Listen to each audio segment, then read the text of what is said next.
ओम नमो भगवते वासुदेवाय नमः। आज की इस वीडियो में हम सुनेंगे परिवर्तनी एकादशी की व्रत कथा। भाद्रपद मास में शुक्ल पक्ष में आने वाली एकादशी को परिवर्तनी एकादशी, पद्मा एकादशी, वामन एकादशी या डोल ग्यारस के नाम से जाना जाता है। इस व्रत को करने वाला दिव्य फल प्राप्त करता है।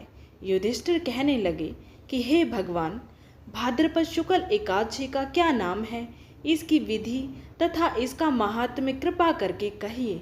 तब भगवान श्री कृष्ण कहने लगे कि इस पुण्य, स्वर्ग और मोक्ष को देने वाली तथा सब पापों का नाश करने वाली उत्तम वामन एकादशी का महात्म्य मैं तुमसे कहता हूँ, तुम ध्यानपूर्वक सुनो। यह एकादशी जयंती एकादशी भी कहलाती है। इसका यज्ञ करने से वाजपेय यज्ञ का फल मिलता है। पापियों के पाप नाश करने के लिए इससे बढ़कर कोई उपाय नहीं। जो मनुष्य इस एकादशी के दिन मेरी अर्थात वामन रूप की पूजा करता है, उससे तीनों लोक पूज्य होते हैं। अतः मोक्ष की इच्छा करने वाले मनुष्य इस व्रत को अवश्य करें। जो कमल नयन भगवान का कमल से पूजन करते हैं, वे अवश्य भगवान के समीप जाते हैं। जिसने भाद्रपद शुक्ल एकादशी को व्रत और पूजन किया, उसने ब्रह्मा विष्णु सहित तीनों लोकों का पूजन किया। अतः हरिवासर अर्थात एकादशी का व्रत अवश्य करना चाहिए। इस दिन भगवान करवट लेते हैं, इसलिए इसको परिवर्तनी एकादशी भी कहते हैं। भगवान के वचन सुनकर युधिष्ठिर बोले कि हे भगवान, मुझे अति संदेह हो रहा है कि आप किस प्रकार सोते और करवट लेते हैं तथा किस तरह राजा बलि को बांधा और वामन रूप रखकर क्या क्या लीलाएं की। चातुर्मास के व्रत की क्या विधि है तथा आपके शयन करने पर मनुष्य का क्या कर्तव्य है, सो आप मुझसे विस्तार से बताइए। भाद्रपद शुक्ल पक्ष की एकादशी जो साधक अपने पूर्व जन्म से लेकर वर्तमान में जाने अनजाने किए गए पापों का प्रायश्चित करना चाहते हैं और मोक्ष की कामना रखते हैं, उनके लिए यह एकादशी मोक्ष देने वाली, समस्त पापों का नाश करने वाली मानी जाती है। इस एकादशी के व्रत से वाजपेय यज्ञ जितना पुण्य फल उपासक को मिलता है।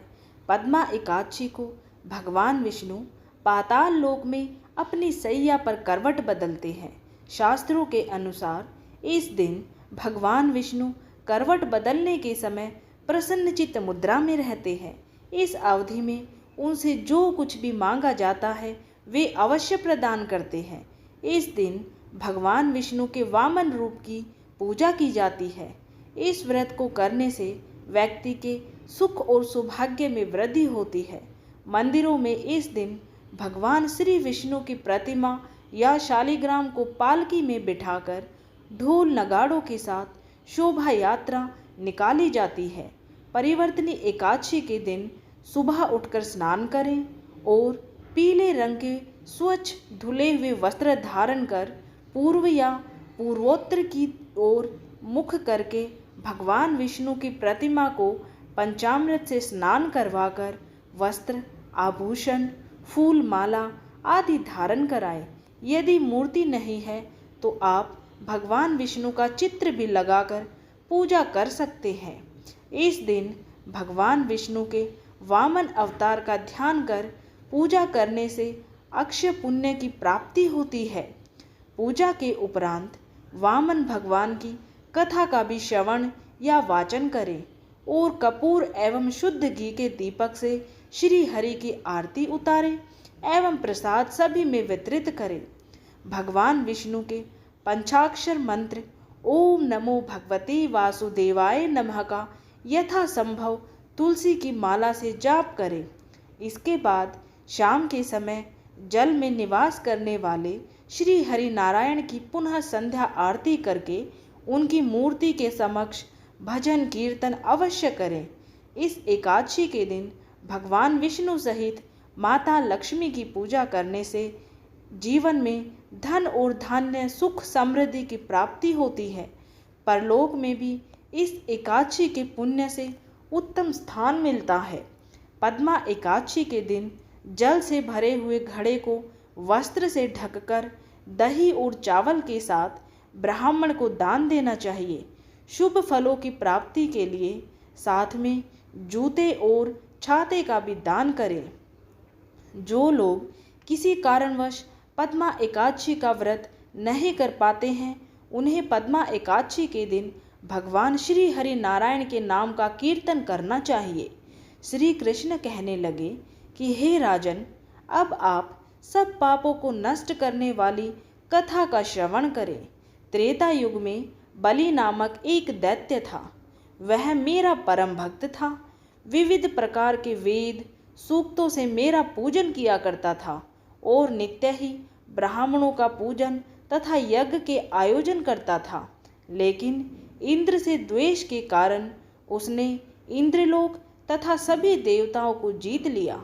इस कारण सभी देवता एकत्रित होकर सोच विचार कर भगवान श्री हरि नारायण के पास आए। बृहस्पति सहित इंद्र आदि देवता प्रभु के निकट जाकर और नतमस्तक होकर वेद मंत्रों द्वारा भगवान का पूजन और स्तुति करने लगे। अतः मैंने वामन रूप धारण करके 5वां अवतार लिया और फिर अत्यंत तेजस्वी रूप से राजा बलि को जीत लिया। इस कारण सभी देवता एकत्रित होकर सोच विचार कर भगवान के पास गए।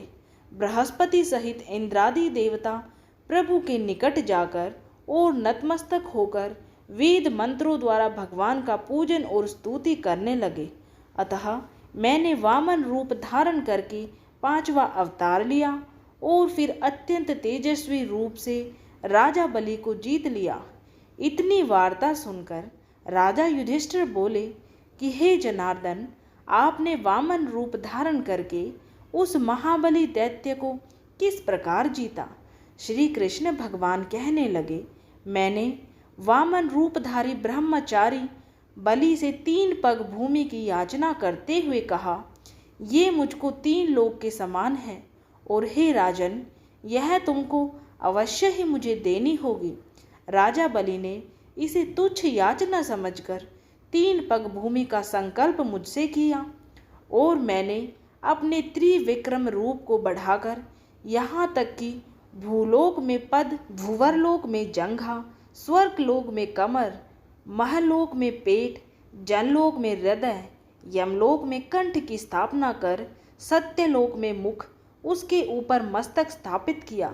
सूर्य, चंद्रमा आदि सब ग्रहगण, योग, नक्षत्र, इंद्रादिक देवता और शेष आदि सब नागगणों ने विविध प्रकार से वेद सूक्तों से प्रार्थना की।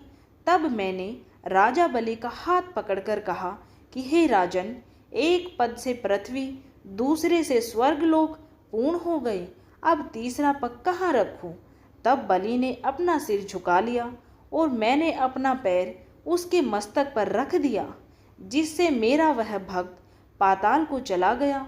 फिर उसकी विनती और नम्रता को देखकर मैंने कहा कि हे बलि, मैं सदैव तुम्हारे निकट ही रहूँगा। विरोचन पुत्र बलि से ये कहने पर भाद्रपद शुक्ल एकादशी के दिन बलि के आश्रम पर मेरी मूर्ति स्थापित हुई। इसी प्रकार दूसरी क्षीर सागर में शेषनाग के षष्ठ पर हुई। हे राजन, इस एकादशी को भगवान शयन करते हुए करवट लेते हैं, इसलिए तीनों लोकों के स्वामी भगवान श्री हरि नारायण का उस दिन पूजन करना चाहिए। इस दिन तांबा, चांदी, चावल और दही का दान करना चाहिए। रात्रि को जागरण अवश्य करना चाहिए। जो विधि पूर्वक इस एकादशी का व्रत करते हैं, वे सब पापों से मुक्त होकर स्वर्ग में जाकर चंद्रमा के समान प्रकाशित होते हैं और यश पाते हैं। जो पाप नाशक इस कथा को पढ़ते या सुनते हैं, उनको 1000 अश्वमेध यज्ञ का फल प्राप्त होता है। दान करने के उपरांत मनुष्य को अभिमान नहीं करना चाहिए। राजा बलि ने अभिमान किया और पाताल को चला गया। इससे इस बात का भी बोध होता है कि अति हर कार्य की बुरी होती है।